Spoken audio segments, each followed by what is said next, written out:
Genesis chapter 1 presents the biblical account of the creation of the world. The chapter is structured around a 7-day creation process where God creates different aspects of the universe in an orderly and purposeful sequence. Here's a detailed explanation of each day. Day 1. Creation of light. Genesis chapter 1, 1 to 5.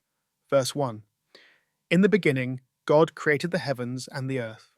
This is the opening declaration, introducing God as the creator. The phrase heavens and earth refers to the entire universe, everything that exists. Verses 2 to 3. The earth was initially formless and empty, chaos, and covered in darkness. God's first act was to speak light into existence. Let there be light. The light was separated from the darkness, establishing day and night. This first act signifies God's power and authority in bringing order to the universe. Day 2. Creation of the sky. Genesis chapter 1, 6 to 8, verses 6 to 8. God created an expanse, sky, to separate the waters above, clouds or the heavenly waters, from the waters below, seas or oceans. This was an essential step in making the earth habitable. God called the expanse sky or heaven in some translations.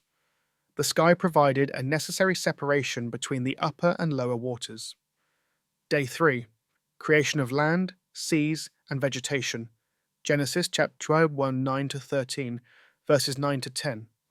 God gathered the waters below the sky into one place, allowing dry land to appear. God called the dry land earth, and the gathered waters seas. This division prepared the earth to support life. Verses 11 to 13. God then commanded the earth to bring forth vegetation, plants, trees, and seeds. Each plant was designed to reproduce after its kind, emphasizing God's design for sustainability and life. The earth was now beginning to become a place where life could thrive. Day 4. Creation of sun, moon, and stars. Genesis chapters 1, 14 to 19. Verses 14 to 15. God created the sun, moon, and stars to give light to the earth and to separate day from night. They were to mark seasons, days, and years.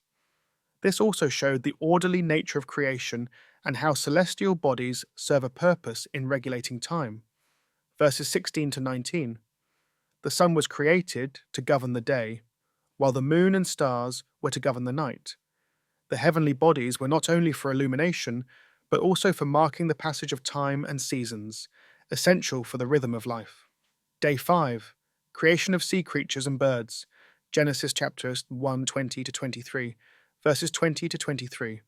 On the 5th day, God created living creatures in the waters and birds in the sky. He commanded them to be fruitful and multiply, filling the seas and the sky with life. This demonstrates God's desire for abundance and life to flourish in all areas of creation. Day 6. Creation of land animals and humanity.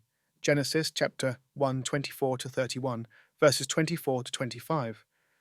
God created animals on the earth, livestock, wild animals, and creatures that move along the ground. Each animal was created according to its kind, which highlights the diversity and purpose in creation. Verses 26 to 27. God's crowning achievement on the 6th day was the creation of humanity. God said, "Let us make man in our image, in our likeness." Humanity was created in God's image, a unique feature that distinguishes humans from animals. The phrase "our image" suggests a divine plurality, often interpreted as a reference to the Trinity, God as Father, Son, and Holy Spirit. Humans were created both male and female, emphasizing the equality and complementary nature of men and women. Verse 28. God blessed humanity and gave them dominion over the earth, the animals, and all living creatures. Humans were instructed to be fruitful, multiply, and fill the earth. This task reflects humanity's responsibility to care for and steward creation. Verses 29 to 30. God provided plants and trees as food for humans and animals. This shows God's provision for life and sustenance. Verse 31. God looked at everything he had made and declared it very good. This affirms the goodness and perfection of creation at this point. Day 7. Rest. Genesis 2, 1 to 3, verses 1 to 3. On the 7th day, God rested from his work. This does not imply God was tired, but rather that he ceased from the act of creation, completing his work. God blessed the seventh day and made it holy, setting it apart as a day of rest and reflection. The concept of the Sabbath, a day of rest, originates here, becoming a key part of Jewish and Christian practice. Themes and significance. Creation is orderly and purposeful. The structure of Genesis chapter 1 reveals a clear plan, with each act of creation leading to the next, culminating in humanity. This demonstrates God's intention behind creation, God's sovereignty and power. Throughout the chapter, God creates by simply speaking. The repeated phrase, "and God said," emphasizes his absolute authority and power to bring the universe into existence. Humanity's unique role. Humans are created in the image of God, which implies dignity, value, and purpose.